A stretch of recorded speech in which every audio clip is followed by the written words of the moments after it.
Well, after listening to John Cooper introduce the Lieutenant Governor, I decided I would run my nice introduction that Joe wrote for me for Speaker Tim Moore through a fact-checking machine. And so we're not going to use that. All right. It is my pleasure as chairman of the Free Enterprise Foundation to introduce a friend of the Free Enterprise folks, Tim Moore, Speaker of the House from Cleveland County, from the 111th District. Okay, there's one of the downsides of freelancing. Speaker Tim Moore. Thank you.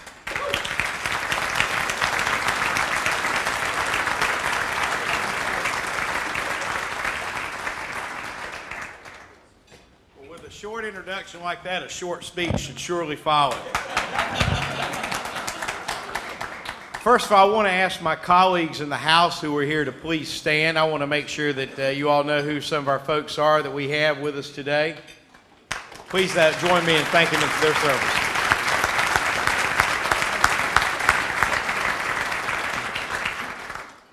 Lieutenant Governor Forrest, I appreciate the comments you made. I would point out that a lot of those great reforms were actually House bills. So we're glad to continue providing great ideas. Harry, we'll keep sending good ideas your way. If you guys just won't mess them up, we'll keep them coming.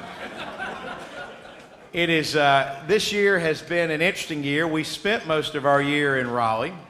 We didn't necessarily intend for it to work out that way, but that's how it went. And during that time, I would submit to you, we did a lot of good things. Think of the issues that were dealt with by the General Assembly this year. For years, Medicaid reform was talked about, right? Everybody talked about it. The can just kept getting kicked down the road and kicked down the road.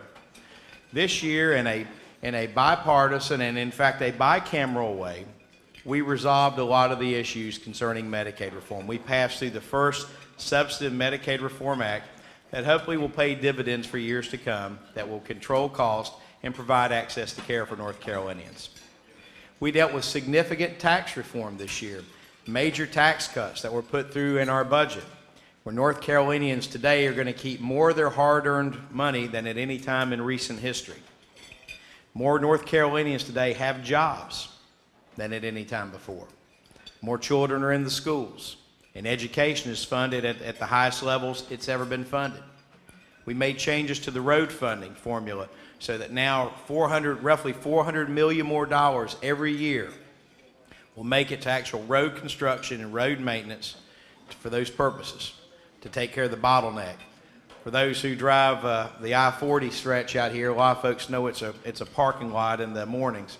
And for those of us who are part-time Raleigh residents, more so than we want to be, we sometimes get to sit in that traffic and feel your pain quite a bit. But we see those examples all around the state, and we know that we have to be forward-thinking and moving forward to make sure that we're taking care of the transportation infrastructure needs. We did that this year with the budget. We continue to fund our university system, which is the envy in the nation. Great campuses, not only providing education to students, but also being a catalyst for economic development throughout the state. We made sure that we dealt with regulatory reform. Many businesses came to us and said, why is this rule in place? Why is there duplication? Why do we have these costs that make no sense? We balanced regulatory reform with appropriate government responsibility of those areas where government needs to be involved, and passed several rounds of reg reform, and probably will take another bite at reg reform in this next session.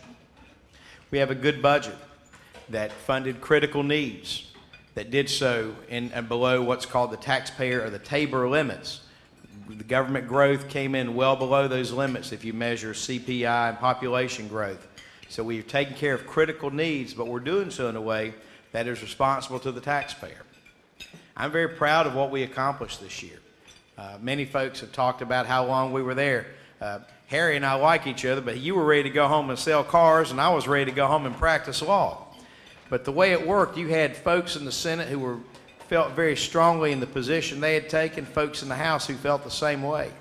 And I think it's a testament that we believe strongly in the positions and the convictions are deep, that we negotiated sometimes very vigorously at one another, always respectfully, but always understanding that we have had the same goal, sometimes a slightly different path how to get there. In the end, we had a great product that I would submit everyone in this room and all folks across North Carolina can be proud of. We've partnered with our governor, who is working very hard to try to bring jobs and recruit industry to this state. He's been a great partner with us, and I can tell you that with the economic development legislation that we passed, we believe that's going to pay dividends. We've all are on the same page. We know that we're the only southern state that doesn't have an auto manufacturing facility.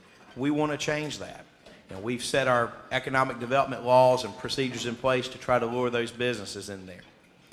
We've worked very hard to do that, and we know the only way we've been able to do that is with the support of many of you in this room. We know the business community is key, absolutely critical to getting ideas to us so that we're making policy decisions that make sense. We're going to continue to do that and work hand in hand with what the foundation does.